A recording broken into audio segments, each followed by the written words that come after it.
Dragon slaying is knighthood's highest calling, and the Dragonslayer Greataxe have killed many dragons. Its original wielder, the Dragonslayer Armor, who can be found guarding and protecting the Grand Archives in Lothric's castle, is one of the mightiest entities you will encounter in Dark Souls 3. The Dragonslayer Greataxe inflicts heavy damage, and its strength and sheer power can be only rivaled by a few. Let's find out what this weapon is capable of.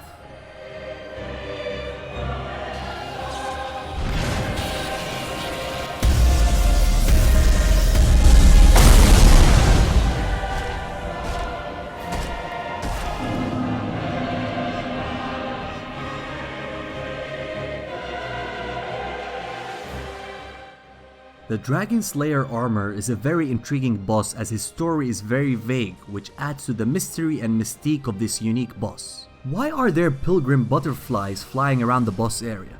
Do they really control him? Is he really just a hollow armor with no one inside to give it purpose as suggested by his name? Now, of course, this is From Software, so the answers to these questions are nowhere to be found. All you can do is to let your imagination go wild, but there are some facts behind this boss that can give us a glimpse of who he might be or used to be. The dragon armor is found on the bridge before the Grand Archives, protecting it from any intruders. By protecting the Grand Archives, it's also directly protecting Lothric and Lorien, the twin princes, so is he affiliated with them in any shape or form? I have no idea. The pilgrim butterflies that are seen hovering over the bridge is what really intensifies this mystery. There is just nothing that mentions them directly. However, we do meet one of the pilgrims, Yol of Londor, who is directly connected to Yuria. Yuria is also connected to Kath, the primordial serpent, who is doing everything he can to bring about the Age of Dark. The pilgrim butterflies seem to control the armor itself, and if that is true, it will explain all the empty and hollow armors we find laying all over the ground in Lothric Castle.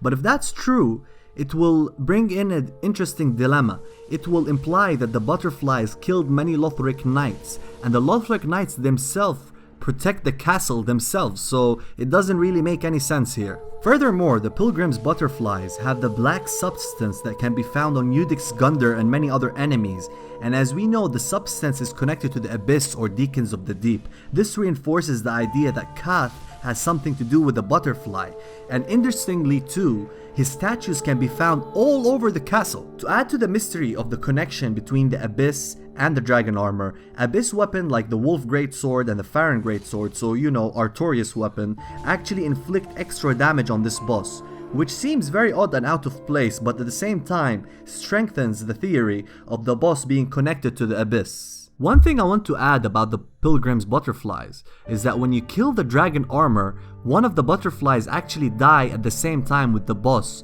and this strengthens the theory that they actually do control the boss themselves. Now, pointing the obvious, the Dragonslayer armor slayed dragons, similar to Ornstein the Dragonslayer. The dragon armor is also very reminiscent of Ornstein's armor, and his weapon is imbued with lightning, an element that dragons are weak to, similar to also Ornstein's weapon, and we can also see the Nameless King using lightning. This is a common theme with dragon slayers in the Dark Souls universe. Now, going back to the Nameless King very quickly, his playstyle is very similar to the dragon armor's playstyle, and there might be a connection there. The Sacred Oath description says, "This is the tale of the sun's firstborn, his faithful first knight, and the brave dragon slayer who served them both." This is a very interesting piece of text, as we know from the Leo Ring's description that the first knight of the sun's firstborn was Ornstein, but the dragon slayer who served both might be actually Dragonslayer Armor. If this is true, it can shed light on who he was before what he had become. Now, going back to the original point, and that is, how do you get his weapon?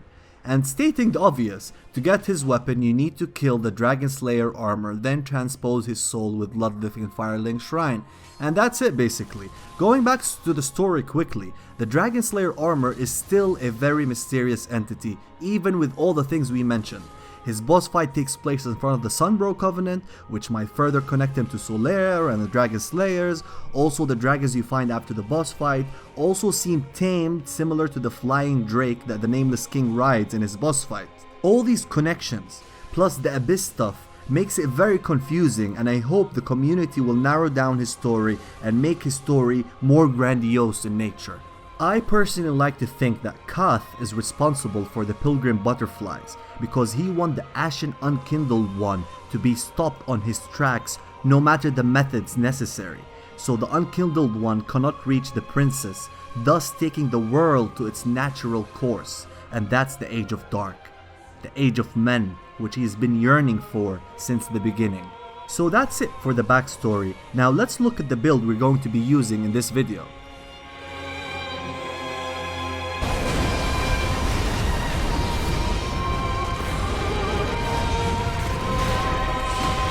They fail, every last one of them.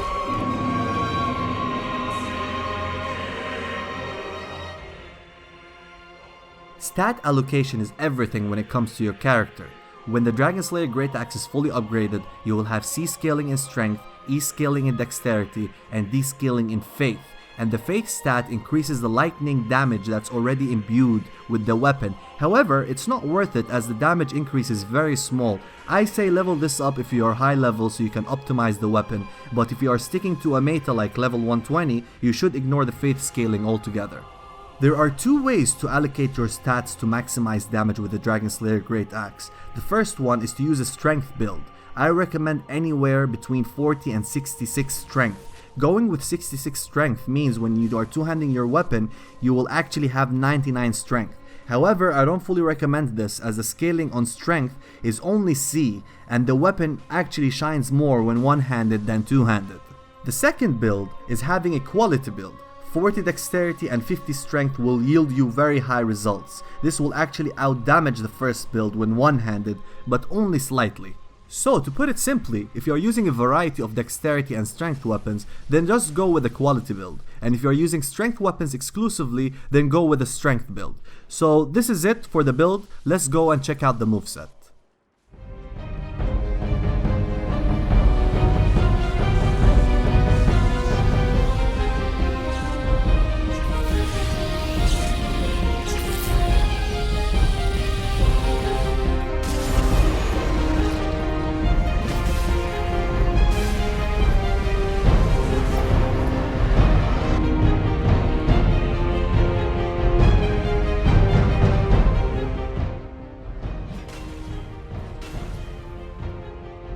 The moveset on this thing is straightforward. Most of its attacks are overhead smashes, which means it focuses on vertical attacks, which also means that it's only suitable for one-on-one fights, as it only focuses on one individual and lacks the capacity in crowd control. However, its battle art is what makes up for that. It's an overhead smash with a lightning AoE attack. Very cool indeed, and thankfully very useful and practical, and can be used on a very large area around you, which gives you the option to dispatch as many foes as you want as long as they are around your vicinity.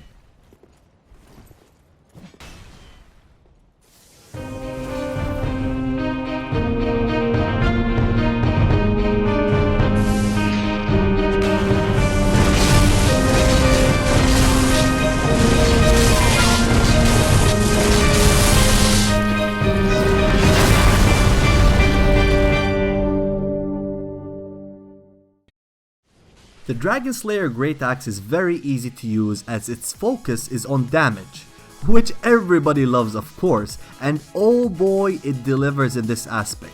Its guaranteed 2-hit combo is just devastating against human players, as on average it erases more than half of their HP, which in Dark Souls terms is tremendous damage.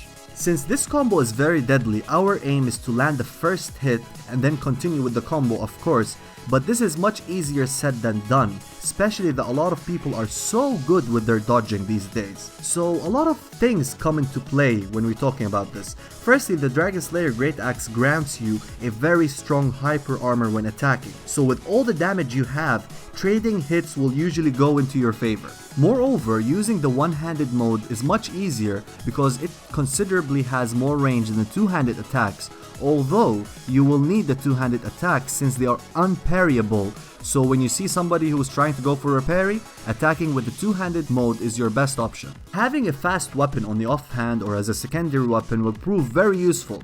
Using things such as curved swords, straight swords, and katanas will mess with your opponent's timings, thus increasing your chance of catching people with your two-hit combos, which what we are intending to do all along.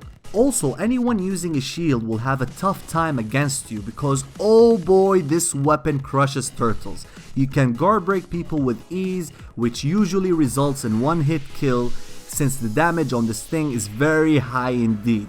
When you see a turtle, switch one of your rings into the Night Slayer ring, which further increases your stamina damage, thus increasing your lethality against shield users. The charge attack on the Dragonslayer armor is beast. I one-shot a lot of people with it, so make sure to throw one out every now and then.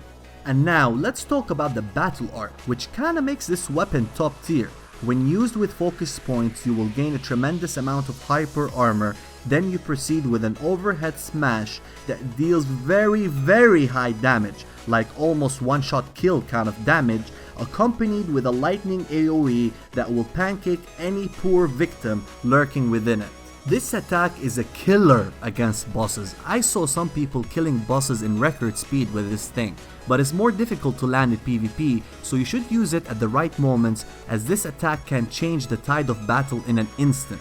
It can literally single-handedly end a gank, which says a lot by the way. Just make sure to use it in enclosed areas and corridors, or my favorite tactic, use it when people rush you believing they can outnumber you until they realize their HP dropped to 0. So that's it guys for the Dragonslayer Greataxe weapon review. I hope you enjoyed it, and if you did, don't forget to like and subscribe, as that is the only way to support this channel. I have a ton of content coming in your way, so make sure to stick on for that, and I'll see you guys in my next video. Cheers!